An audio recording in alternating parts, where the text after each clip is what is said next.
difference between nice and kind? I'll start there. Okay. Nice is one of those like, I'm just gonna kind of like tiptoe and make it sugary and sweet and just say, oh, this is what's going on. Kind is you being very direct and pretty much being very honest.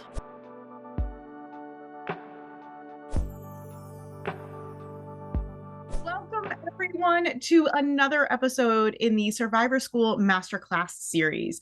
We're really excited. Tonight we have Lynn Meyer. She's had 24 years as a mental health professional. She is a licensed professional counselor. She is also a certified clinical trauma professional, and she specializes in sexual abuse trauma. And one of the most prevalent issues that trauma survivors struggle with is, especially sexual abuse survivors, is family dynamics. Oftentimes, this abuse happens within the family unit, or oftentimes the family unit there can be a lot of things like shame and disbelief within the family. So it can really interrupt family dynamics. And the holidays are absolutely no exception to this. Unfortunately, many survivors struggle around the holidays, oftentimes because of these family dynamics that can be toxic, uncomfortable, unhealthy. And tonight, Lynn is going to help us dive into this subject and help us navigate or survive the family dynamics over the holidays. So with that, I will pass it on over to Lynn. Welcome, Lynn. Hi. Is everybody ready for the holiday? Merry Christmas, happy holidays, all that. I just felt like I should give it a little bit of pizzazz in here. And if you don't like those, one more before we get started. I'm silly, I'm quirky. I love it. Next one. I love it. I love Very cute. it. I think I like these more, but I just want to do. That's perfect. I love the holiday spirit you're bringing. Some holiday spirit, right? Yeah. And the reason why I do that is because this subject is very sensitive. You know, a lot of people don't really like to talk about their families, and if they do, they're like, "Oh, I just tell you that the good part of my family. I don't want to tell that we may be dysfunctional and all those things, but sometimes we are, and sometimes it is, and it's okay. All right." So welcome, welcome, welcome. Feel free to kick your shoes off, put a blanket over you, go get some tea, whatever. We want to be comfortable. We want to be excited. We just want to just feel laid back, and feel comfortable as we do this. So surviving the holidays, family dynamics. Oh my God, what is that? It's one of those things, we just had Thanksgiving, and it's one of those things that happen every year, right? And so when it happens, it's like we may dread it, like, oh my God, I don't want to be around Aunt so-and-so and Uncle so-and-so, and then my mom and my dad, but I like my sister, and maybe my cousin is there and I don't like him or her. So what do? We have classes like this, just to let you know that you're not by yourself, just to let you know that, it happens to a lot of us. Some of those families really like each other. I mean, kudos to them. You can laugh, but then there's times where, it's just really difficult. So when we look at it, we usually say something like this. We all want to reduce stress and anxiety and navigate toxic, unhealthy family dynamics. However you want to look at it. I'm a language person. I love words. So if you like toxic, go with toxic. If you like unhealthy, go with unhealthy. Okay. We all want that, we want to reduce that. But the problem is that we don't know how, okay? It's more that we don't know how to set the boundaries, okay? And a lot of times the problem is not that we're not enforcing them. We don't know how to articulate that. And then the truth is, it's like a dance. It's like a tango, The relationships is a two-way street. It's not just one giving and no person is receiving. It's reciprocity, okay? In fact, it is not your fault. It is not your fault that you don't know how to do this well. A lot of times, you don't even know that you may be part of the problem. And this is what I mean. You were never taught. You were never taught, okay? Because the environment that you were raised up in, again, is unhealthy or toxic. And you pretty much were just trying to get away from it, okay? So the change would be going into the holidays, understanding I have to talk to the cousin that I don't like or those type of things. We really come up with something that is going to make us feel secure, that's going to make us feel bold, that's going to make us feel like, you know what, I can get through this holiday. I can get through Christmas. I can get through like whatever the holiday is, whatever you celebrate. I can definitely get through that. So what should I do? Let me tell you what I do. And this may just like make you clutch your pearls. It may make you say, oh my God. But you know, have you ever heard or you felt so free and so how should I say, just so much energy when you pretty much drop the F-bomb? You know the F-bomb, like if someone just did something, you like, when you go through these family dynamics, sometimes you just have to drop the F-bomb, okay? You just have to do it to get through the day, to get through the moment, to get through the holiday, okay? Now I know you may say, well, I don't say the F-bomb and I don't drop it and start today. But this is the F-bomb that I'm really talking about.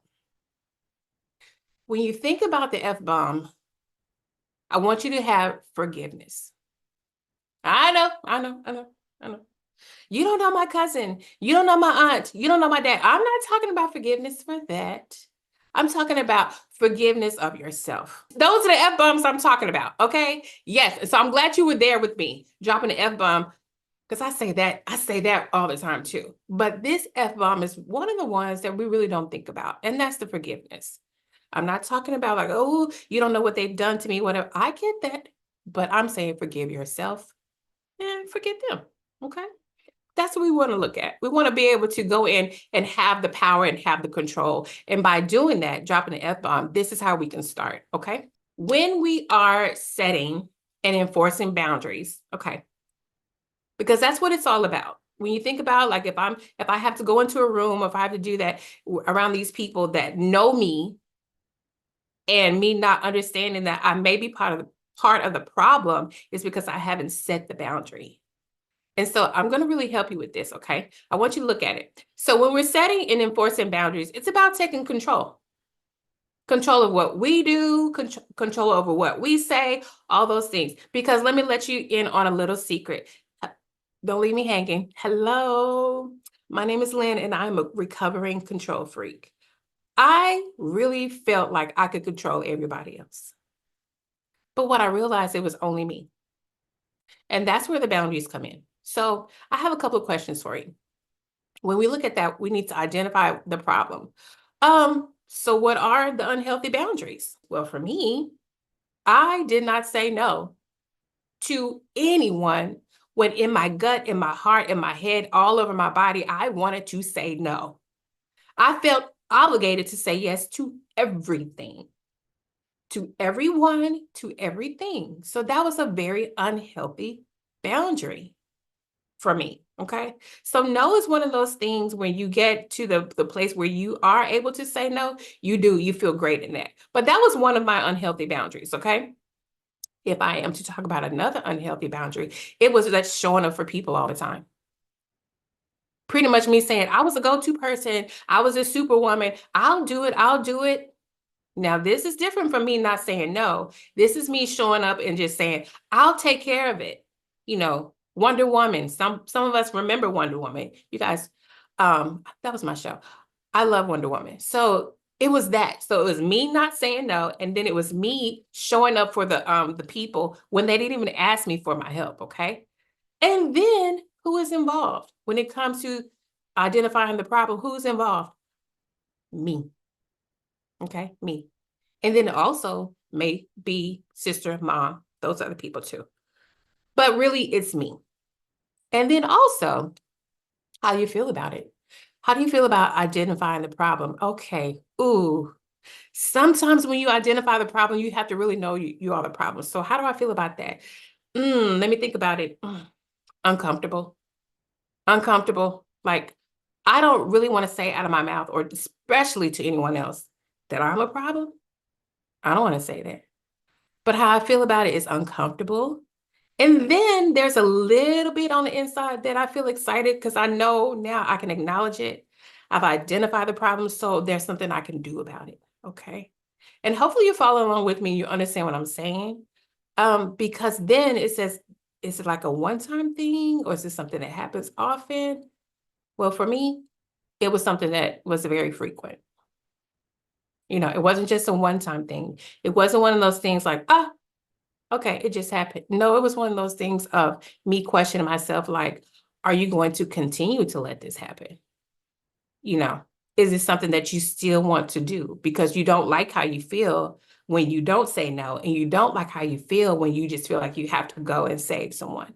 So those are some of the questions that I would really want you to ask yourself when you're looking at this.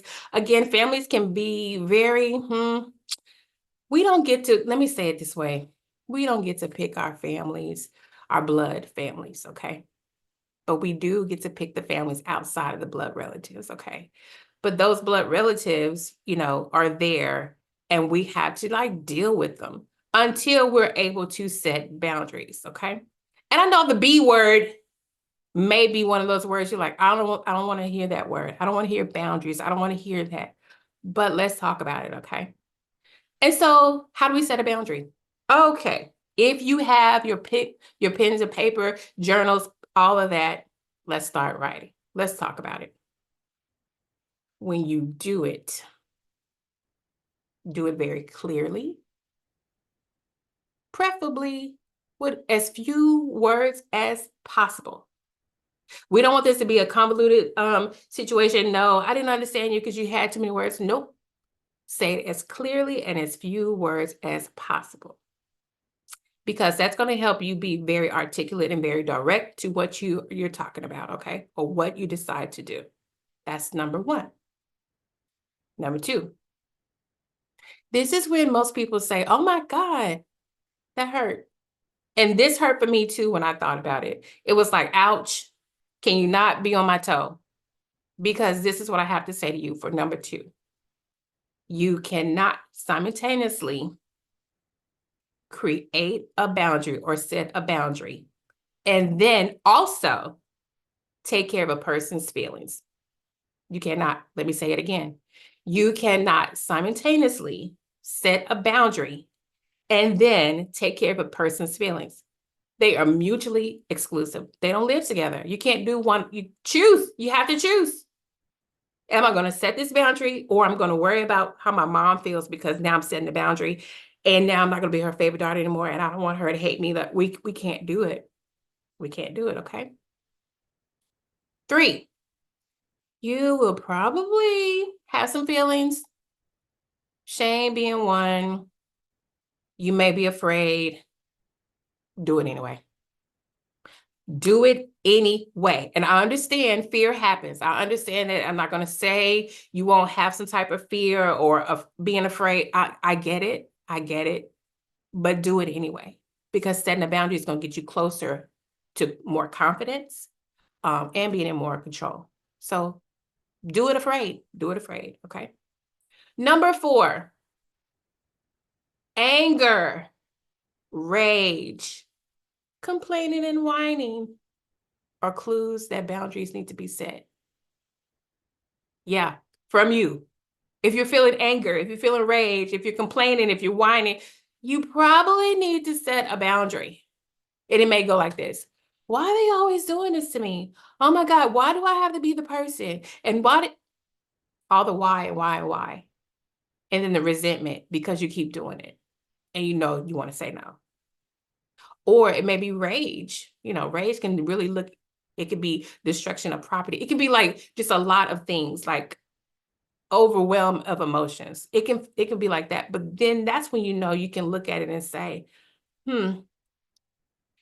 tired of feeling like that. Probably need to set a boundary. Okay. And then lastly, 5, you will be tested. You will be tested when you set a boundary, plan on it. And you know why? Because now you're going to be changing. And people are going to look at you like, oh, so that's different. Oh, so I can't borrow $500 anymore like I used to and not pay you back? No, they will look at you different because now you're changing. And now they won't be able to abuse you or misuse you anymore because now you're setting a boundary. Okay. I'll just give you a little bit of story. There was a person where she could not make decisions. Like, she didn't know how to stand up for herself. She really did not know who she was outside of pleasing other people. And so I said to her, I said the B word to her. I said, what about a boundary? She was like, what? What is that? Mm, mm, mm. I don't need to set a boundary. I just need to tell them how I feel. Okay, well, let's go with that. And telling them how you feel means what? Well, I just need to tell them that I no longer want to do this anymore. I just need to tell them that I'm not the person that they need to come to anymore. And I just need to tell, and I just listened. I just shook my head. I said, oh, sounds like boundaries. And so she says, oh, well, I didn't think about it like that. Well, let's set some boundaries. And I was like, yeah, let's set some boundaries because that's exactly what you're saying. But when I said it, you didn't like it, but when you said it for yourself, you understood. You were identifying the problem, like we said above identifying the problem. And so now you're at the place where you're like, all right, so let's set these boundaries, okay?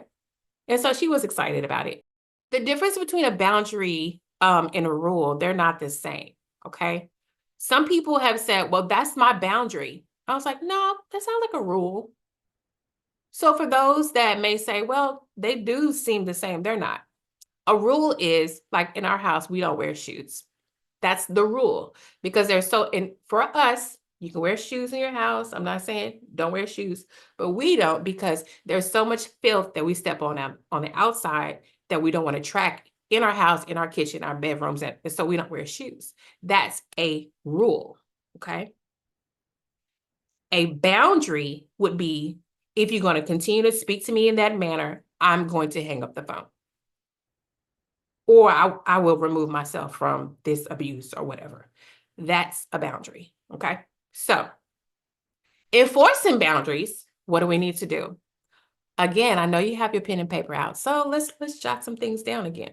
So how do we start them? How do we enforce them? Number one, the first thing we need to do is communicate, okay? Now, communication is a skill. We are taught to speak. We are taught to say words as children. We're taught, it doesn't matter what language, we're taught, no, stop, all the things, our parents or whomever raises us, teaches us to talk, to speak. Communication is a skill because it's more of you verbalizing what you need to say and the person understanding that and being able to repeat it back to you. And you both have like a mutual respect for each other. That's how you communicate. So if you're not doing that, then you don't know how to communicate. So it really is a skill. But number one is communicate. And with communication, be clear. Be clear. Like I said before, few words as possible. You don't have to go all this drawn out, what is it? Soliloquy. Like you don't have to do you don't have to do that. You state what it is, what you want done, how it's going to affect you, and pretty much you don't worry about how it's going to affect the other people. Okay? Because setting a boundary is honoring yourself. And I might say that a couple of times in here because it's you saying yes to you, and they can say you're saying no to them, but you're honoring yourself and you're saying yes to yourself. Okay, so look at it that way. So after you communicate, after you are very clear, be assertive. Be assertive. You don't have to be nice. You don't have to be nice. You can be kind, but you don't have to be nice. Be assertive and not aggressive, but be assertive. This is what I want. This is how I want it. This is what's going to happen. Thank you for understanding. Assertive. Because people think when you are assertive, you have to be nice. No, you don't. You just be kind, be respectful. That's it. And then I want you to practice. Practice, practice, practice. Because if you're one of those people like me that is a recovering control freak or wanting to do for other people or people pleasing, all the things that I identify with for the past, you have to practice it. It's just like anything else we do. When we were children and we wanted to learn how to ride a bike, most of us had to ride several days and hours and times and fall down and get back up. And we had to practice it until we understood, hey, if I hold the steering wheel, the bar handles, if I hold that and then I pedal straight, then I should be okay. But before, if we didn't practice it, then we wouldn't know that's how we need to ride a bike. Okay. So just go back through. It's communicate, be very clear, be assertive. You don't have to be nice. And you practice it. Okay. A daily habit. Now, has anyone ever listened to Brene Brown? You may even know this example I'm getting ready to give you, but I love it, so I like to tell people about it all the time. So Brene was talking about when she said, do you want peace or do you want resentment? And I was like, perfect. I know exactly what she's talking about. I love her too, don't you? I just love her. And she talked about setting boundaries. She said, this is how I taught myself to set a boundary. She said she bought a ring. And if you know where I'm going with this, just shake your head. She said she bought a ring that spins or twists, right? And she says, so I'll give an example.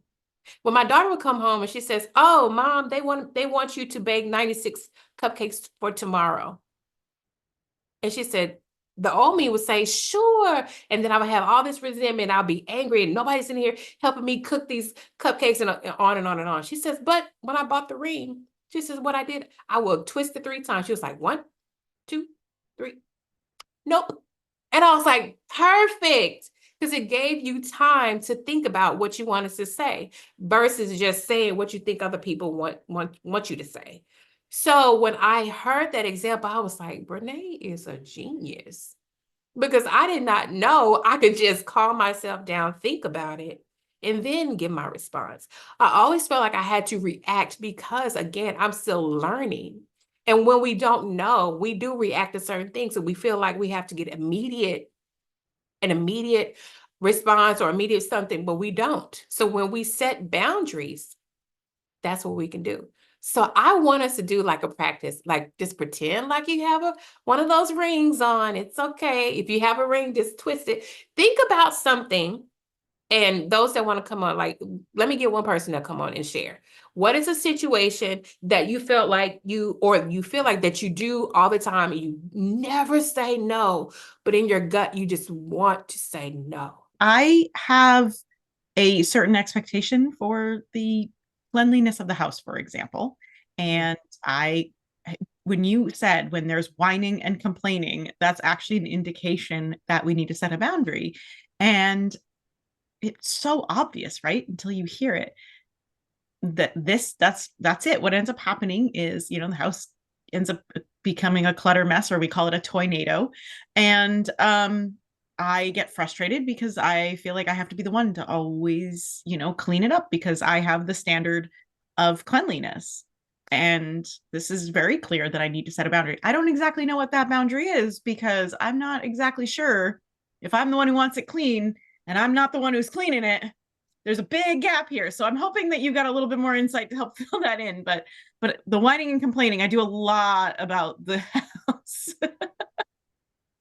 Yeah, I'm glad you actually chose that one because I'm one of those people that my space has to be clean. This has to be clean. And in my mind, the entire house has to be clean. Okay. And when the entire house has to be clean, then I make everybody's life miserable. So yeah, so thank you for that. So let me tell you what I would do. So I'm gonna spend, okay, this is what we're gonna do. Because I've done this before. I walked into the room. Okay. Grabbed my coffee, poured it, put my cream in, went back into my room, turned the television on and sat there and watched TV. My husband and my children would come and say, what's wrong with you? No, I'm choosing peace. You know why I'm choosing peace? I'm setting a boundary. You guys see that it's dirty. You guys see that, and you want me to clean it. I will not. And guess what I'm going to do? I'm going to be in my nice, happy bubble, enjoying my coffee, and I'm not going to worry about it. And in the beginning, me practicing that, I was lying to myself because I still wanted it clean. I was like, but I want it clean. I want it clean. And then I went back to Brene Brown. Do you want peace or do you want resentment? And I was like, peace for me. And I said, so clean up whenever you want to clean up, do whatever you want to do. You know what that did for me, RC? And taught my family said, oh, so mommy is right. We can wash the dishes. We can sweep. We can do this because I stood on that. I was like, no, this is the boundary. I'm going to do the things that I do for me. You can do what you can for you, but this is my boundary. I'm not going to come in and feel like I'm going to control you. because I cannot. I'm not going to come in and say, do this, do that, because I cannot. That's the boundary. So my boundary is to choose peace. And so that's what I do. And now what do? My children know how to wash dishes. They sweep, they clean, they do all that. You know why? Because I had relinquished the power. And I was like, that's the boundary I'm going to set. Perfect. I think you're right. I think just excusing myself from the situation, and eventually someone will miss me. I don't know who and I don't know when, but you're absolutely right. Eventually someone will miss me and they will realize that something's off. So I love that. I think I'm going to try that. We are anticipating a weekend and a week actually with the holiday coming, Oh, yeah. obviously. And especially with the holidays coming up, and if you're hosting and all those things, it's like, choose peace or do you want resentment? So I really want you guys to really think about that Brene Brown example, because we all can choose, we all can come up with an example in our lives. But also on top of the setting the boundary, the important thing is, what do you want? Do you want peace or do you want resentment? And I choose peace every time. So thank you for clarification. You're welcome between the rules and boundaries. You're absolutely welcome. And so when I think about that, think about exactly if you chose to do the example of spinning the ring. You don't have to answer, if those that are in relationships, you don't have to answer your partner as quickly. You don't have to say yes to the 96 cupcakes to bake for the next day for the party. You don't have to say that. You can actually say no. Because again, saying yes to you is honoring yourself.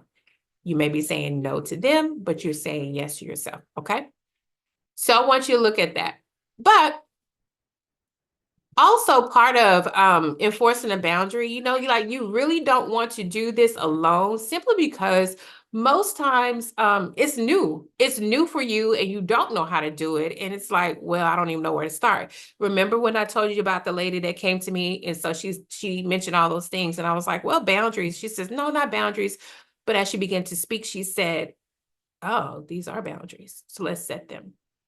So what am I talking about now? I'm talking about like an emotional health partner, AKA your emotional Uber driver. Okay. So those that have called for a Lyft, those have called for an Uber, you know what that's all about, right? Most times you don't want to drive. Let's just be honest. I don't want to drive. I want somebody else to take me there. I don't want to do it myself. That's usually what the Uber is for. Or you say, there may be a distance or maybe an area I don't want to go to. So, or this may be the most convenient. So let me just get an Uber driver. When you think of an Uber driver, you want to think about someone that is like trauma informed. You want to think of that. You want to think of the person that can get you to the destination. You also want to think about the person that can help you like carry the weight, just understanding you. And that goes with the directions. Yeah, I know exactly how to get there. I know how, you want to look at it like that, because think about, again, the Uber driver is the person that's really going to like guide you, help you get there. Okay. And yeah, you're sitting back and yeah, you may feel like a passenger, but you are still alert enough to say, oh, no, this is the way we should go, or this is the best way, or, oh, yeah, I agree with that way. Okay. So it's not that you're being chauffeured in a way that you're like, just sitting there, because you're still a participant in this. Okay. And so they can help you find a way out, meaning again, with the directions. And when you think about it, they are there to help you, but there's a reason they can't go with you. They can't go with you on your vacation.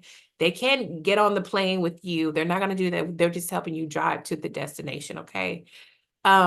So I want you to look at it like that. So you need that assistance. You need that partnership. You need that, because again, that can't be done on your own. And it's okay. It is okay, because again, when you don't know how to do something, it is okay to have support. Support is one of those things where people say, oh my God, I don't even know how to ask for it. I don't know how to receive it. I don't even know if I want to do it. Okay. And one day I was in one of the stores here, and a woman came in. She and I, neither one of us got a cart. Neither one of us got it. And she had about 6 items. I had about 3. So I had I had my items in one arm, and she had her items in both arms. So as we're both approaching the register, she drops hers. And I said, oh, I got it. And I picked it up with my free arm. And she said, no, don't do that. Don't do that. And I was like, no problem. Hey, no problem. It's okay. I gave her back her items. We walked up a little bit. She dropped them again. I picked them up again. She said, no, no, no, don't do that. It's fine. It's fine. As a matter of fact, you go in front of me. I'm going to put your stuff at the register. It's fine. We put her things down. She looked at me. She says, I have to remember to get a cart. And I said, no, you have to remember to receive support. And she says, oh. Everybody in the store was like, oh. And the reason why I said that to her, because I told her, I said, I'm saying this to you because I used to be you. I'm saying this to you because I needed support. I'm saying this to you because I used to be that person that felt like I could do it all by myself. You know, I didn't need any help, and I did not want to ask for help, and I definitely did not want to, receive the help. And so she says, thank you. I appreciate that. So the reason why I share that with you is because that's who your emotional Uber driver will be. That's the person that's going to support you. That's the person that's going to take you there. That's the person that's going to help you out. But they're going to drop you where you need to go, because then the destination is yours after that. Okay. So I really hope that's an example that makes sense to you as well. Did that make sense, everyone? I hope it did. Okay. So who is the person that I was talking about before? So I'll let you on a little secret. Her name is Rita. Yeah. Rita came to me, feeling all the feels that I said before, all the things that she needed support and she needed help and she needed all of that.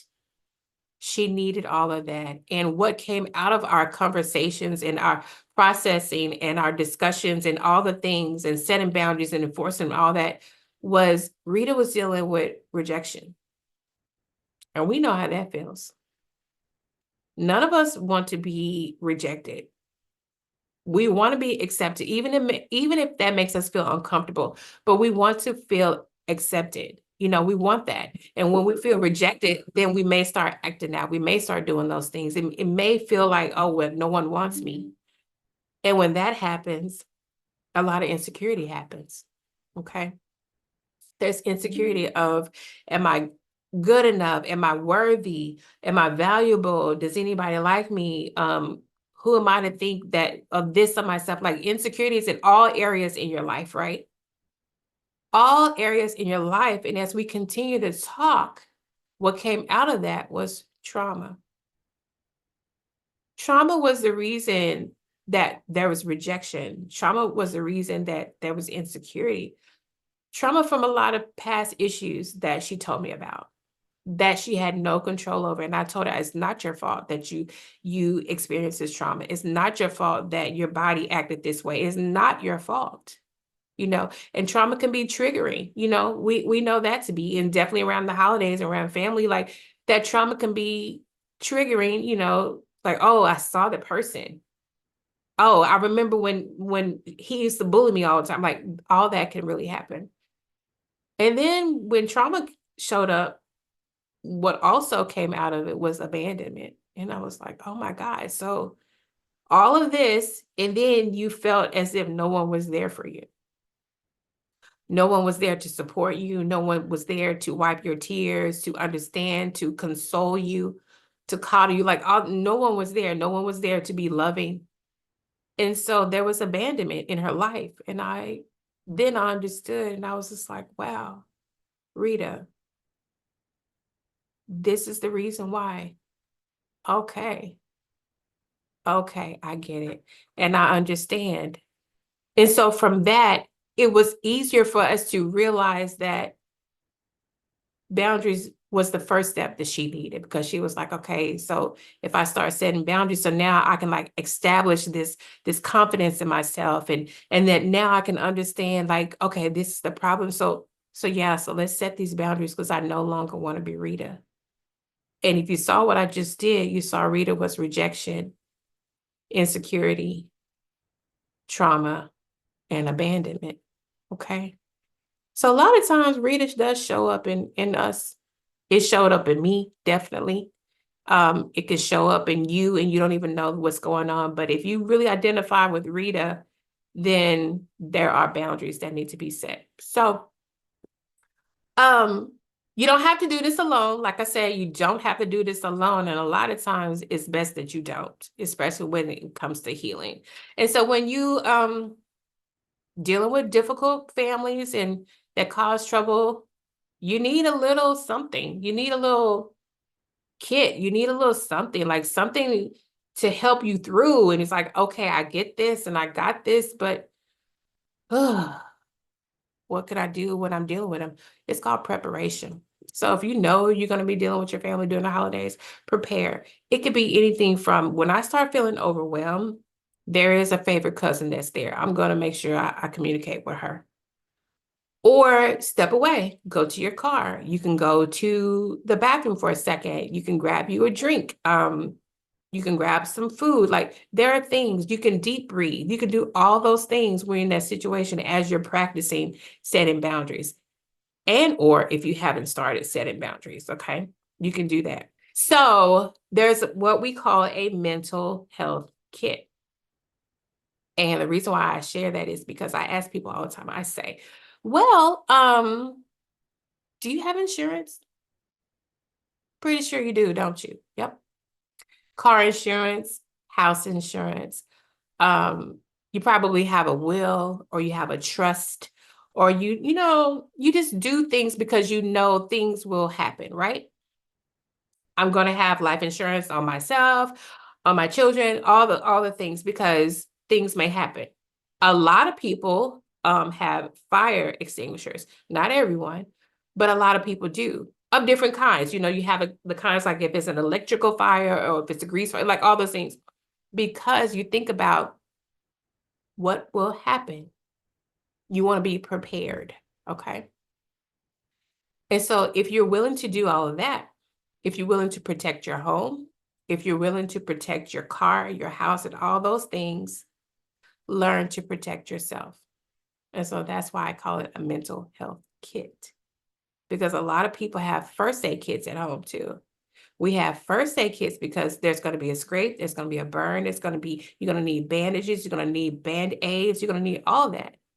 Because what? Because something is going to happen. And it's the same way with the mental health kit. So what do you think will go in there? And this is where I want y'all to like put on your thinking caps and think about like, what do you think will go into a mental health kit? What is something that you feel like you should put in a mental health kit? You can say, you know what, that would be a good thing to put in a mental health kit. What do you think will go in there? It's going to be those things that you know when it comes to what helps me mentally, what's going to help me emotionally, what's going to help me if I feel like my body is in a crisis, because that's usually what's happening. I feel like my body is in a crisis. You can have different tips in there, reminders to help you with do a certain skill, put that in there. You can have all those things in there because again, it's your go-to bag, you know? Again, let's think about the example. If you have a first aid kit, oh, I just cut myself. Okay, let me put a Band-Aid on it because I don't want to bleed. You know, I want it to heal. You know, I have a bandage, those things. And one thing, my favorite smells. Yes, my favorite smells. Come on. Everybody's using the five senses. I'm so excited. That's usually what happens. Do you know you can really get yourself out of crisis mode or crisis feeling when you allow yourself to use your five senses? If I can smell something wonderful and yummy or whatever, I feel better. If I can read my favorite book and my eyes are focused on the words on the page, even though I know the next word that's going to happen, I feel better. I'm like, oh my God, yes, she's getting ready to win the $1 million and I'm so excited. I feel better. Comfy socks. Someone put comfy socks to feel comfort on my body, a weighted blanket, comfy socks, fuzzy pajamas. It doesn't matter. All of that can be in your mental health kit because I didn't say it had to be a little teeny tiny mental health kit. It can be whatever size you want it to be. It could be in a duffel bag, okay? But you want to be able to have those things because of this is a crisis feeling moment. I want to use it. One thing I always recommend every single person to put in their mental health kit. Once you decide to make one, are bubbles. Yep. Bubbles, little kid bubbles. Uh-huh. Yes. And let me explain to you why. Because you don't breathe properly. I know. Everybody's like, oh my gosh, she's just telling me everything I'm not doing right. But I'm giving you a solution. You don't breathe properly because most of us breathe like athletes. If you ever been an athlete, and I was an athlete, we breathe from our chest. Okay? That's where the breath comes from. We need it up here. Okay? But in life, we don't need to breathe from our chest.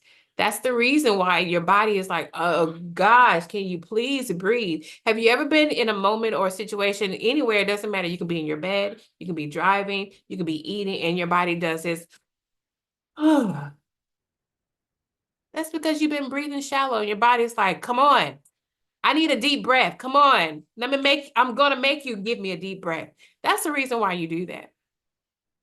So that's why I say put in bubbles to learn how to breathe. We need to breathe from our diaphragm. Any singers in the house? Any performers in the house? Yes, right? We sing from our diaphragm. We perform from our diaphragm because that's where you find the most oxygen. When you learn how to deep breathe, you are regulating your body. You're regulating the emotions. There's oxygen going up and down your body, like all the things that you didn't think that you needed, but you do. So I just want you to know that's how you breathe most of the time. And so when you have bubbles in your mental health kit, you blow the bubbles like as if you were a little kid. You blow it very slowly because you want to see how long, like how many bubbles come out, how much I can stretch it. You don't blow it fast. That's not fun. That's not fun. But when you breathe deeply, that's your way of practicing blowing those bubbles. So that's the reason why I always say, you know what, bubbles are great for the mental health kit because we need those, right? Again, it's going to help with us mentally and all that. And everything else that you guys said. You said candles, comfy socks, your favorite book, your favorite smells, all of that. Okay.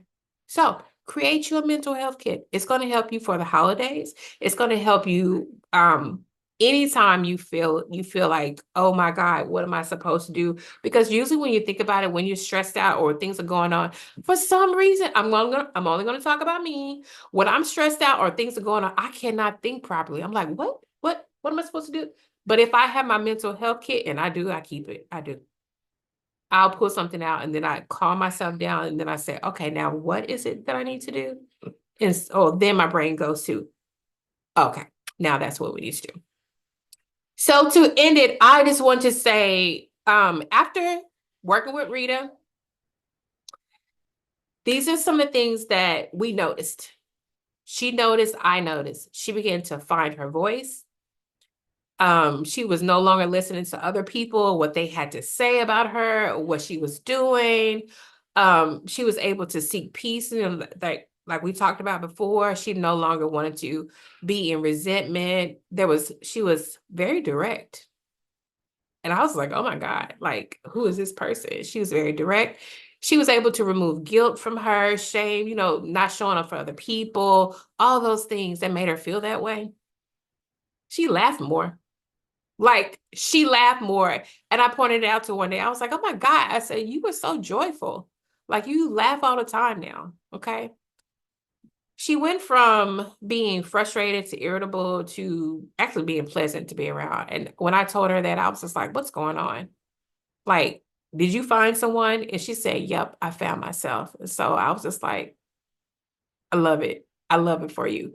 So when we think about how we can no longer be Rita, these are some of the things that we do. Okay. As I stated before, setting boundaries can be difficult. They can be one of those things that can be extremely challenging, very uncomfortable, but there's a place and a time, and it's right now to start honoring yourself. Okay. So set the boundary and start seeing the things that you want to see. I love that. Thank you. Thank you, Lynn, so much. There were a couple of little highlights that I wanted to point out. And I do think that we actually, there was somebody else who wanted to share earlier as well. So I want to circle back around to that. Okay. Really quick, though, I'm going to kind of flip through my notes here really quickly. So Hello. something that you had said that I kind of I wouldn't mind if you would like to kind of go back and just reiterate this. I know pretty briefly, I know we're just about at the hour, but I think we have a minute or so to do this. Is Mhm. you said something that I think people need to hear and have permission is that you don't have to be, I believe you said you don't have to be nice when you set your boundaries. Correct. And, you said that you can be kind, but, Mhm. and something I've heard in the past, and I think it's been in our past conversations as well, and I think it's important for people to hear is that you can be kind and honest, but you don't have to be nice. So can you just elaborate that on a little bit? I think that's a permission slip that some people need to hear. So what's the difference between nice and kind? I'll start there. Okay. Nice is one of those like, I'm just gonna kind of like tiptoe and make it sugary and sweet and just say, oh, this is what's going on.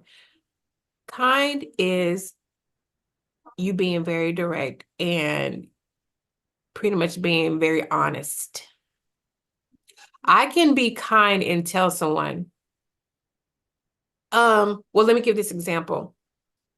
I'm pretty sure we've all been around people that may have had like bad breath or dealing with bad breath or whatever. And so a nice thing would be, you want some gum? You want some whatever? Especially if it's a friend, right? You want some gum? You give it to them. Me being kind is saying, hey, I'm going to give you this gum. And I'm going to give you this gum because I don't know if you've been walking around all day. Um, but you need to just chew this gum or whatever, however you want to say it. That's me being kind. That's not me being nice. That's me being direct. That's me telling my friend, your breath stinks. And most time, if it's my friend, I'm going to say, hey, I'm going to give you this gum because your breath stinks. And I would like you to tell me that too. So that's the difference. And then when it comes to permission, it is one of those things where most of us think we need to get permission from others in order to do something. Absolutely not. You give yourself permission. So you give yourself permission to be kind. You give yourself permission to be compassionate to yourself. You give yourself permission to do all the things that you didn't think that you could do, which is set those boundaries, you know? And so it's, again, that's why I keep saying it's one of those things where you're going to honor yourself. You're going to honor yourself. And by honoring yourself, you will give yourself permission. I do want my life to change. I do want a different relationship. I do not want to be this person. And that's where that starts. So that's how I would. I think that makes sense. And that kind of reiterates the fact that you don't have to take care of someone else's feelings when you're setting a boundary. Not bad breath isn't necessarily a boundary, but that's a great example to say kindness, right? If somebody's walking around in their zipper is down, I would want to know. You don't have to be nice to the person and pretend it's not happening. You can help them solve the problem. So I think that's a kind of a great example. I took a moment to review. So when people register, oftentimes they submit some questions. If they can't attend live, they want to make sure that their questions get answered. And I did see a couple that came in, and they kind of are surrounding the same vein or a similar vein. Is that when people are in, and again, we go home for the holidays oftentimes, even if it doesn't feel like home, Mhm. but we often find ourselves surrounded by family members who either don't necessarily understand the trauma that we've experienced, or they dismiss the trauma that we've experienced, or sometimes they can even be the abuser in that situation.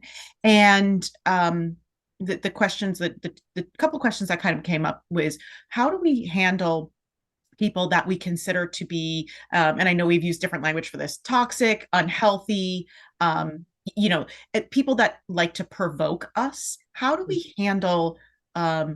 how do we handle that, where we don't want to disrupt, we don't want everyone else to be exposed and have a miserable holiday because someone Mhm. wants to sort of call us out publicly at the dinner table or try and poke or prod at us? What would you suggest in that scenario? Because that, I think, is going I to be very, very real for people. love it. I absolutely love it. So this is the thing. A lot of people do want to poke and prod and poke the bear and all those things. the best thing for you to do is to keep your composure. So this is what I'm saying. Oh yeah, Lynn, I remember when you did such and such and this and this and that. And I remember doing that to you, like whatever it said.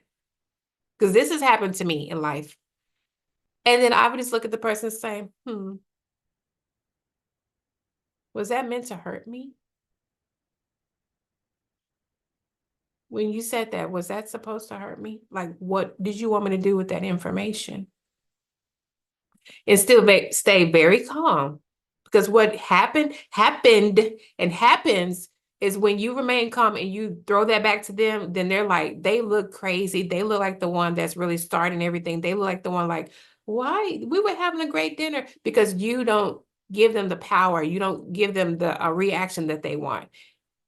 And yeah, on the inside, I was fuming. But on the outside, I look so together and composed. Why would you say that?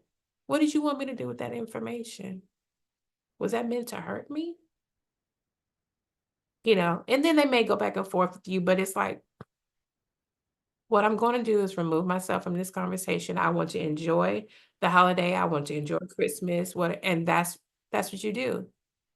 Now, to add to that, once you leave, or once you may get up and go to the bathroom, or once you get home, you may be able to keep the composure until you get home, and you may be like, do it. Get it out. Get the feeling out. Get the emotion out. Like, do all of that, because you've been holding it in for inside. Like, do all of that. If you need to cry, if you need to do all the things, and then check in with yourself and just say, how do you feel you handled that situation? Oh, I wish I would have said, I think I did pretty well. Or next time I'm going to say, and you can start preparing for those type of things. You can prepare for, like, especially if you know that person is a jerk, and I'm just going to say jerk. Especially if you know the person is a jerk, he or she is always going to say something, like, have something prepared for him or her. Like, oh yeah, she's going to say this, so I'm going to say this. You still don't have to be as snarky as that person, but still be able, to keep your composure, but, just let them know. So that's how I handle a lot of people. Like, I would rage and tantrum, and I would do all that. And the other people would look at me like, ha, ha, ha, got her. And I'm just like, oh, so you finding joy in this? And I don't even like the way I act anymore. So yeah, let me figure out, like, what I'm going to do in this situation. And that's how it goes now. So, like, people, you seldom can get a rise out of me. That's awesome. And I love that. I think that the key point is the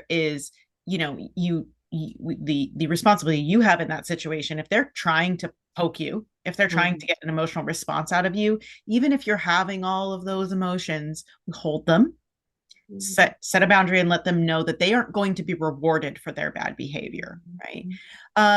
That's awesome. I love that. And I think that that's what gives us that power and that confidence, is to say, hey, I'm in control of my own emotions. You can't break me. Awesome. Well, Lynn, I want to thank you very, very much. And I want to let everyone know that in January, as Survivor School officially opens its doors, we're going to begin our workshop series, which is the part where everybody gets to dive in and you get to work more one-on-one with our experts, and you get to peel back the layers and go a lot deeper. In about an hour, we can barely skim the surface on this. So if there is anything that you're experiencing in terms of setting boundaries, relationship dynamics, or if you really just want to do a crafternoon and build a mental health first aid kit, Lynn's going to be running a workshop for us. I don't have the exact dates on that yet, but as we open the doors to Survivor School in January, we're going to be rolling out the calendars. We're going to be coordinating with her and everyone else. So I invite everyone to join the workshop, because she's got so much more. This was in preparation for this masterclass. There was so much, and we had to pare it down to what we think we could cram into an hour here. So I want to let you guys know this was just the tip of the iceberg. But Lynn, thank you so much for being here. Very, very much appreciate your wisdom and your glasses, your holiday glasses, your holiday cheer. That kind of does remind us that healing should be fun, and we should be surrounded by people that want positive outcomes. And I am so grateful to have had you here tonight. So awesome. Thank you for having me. Thank you, everyone, for being here. Thank you. Awesome. Have a great night, everyone. Bye-bye.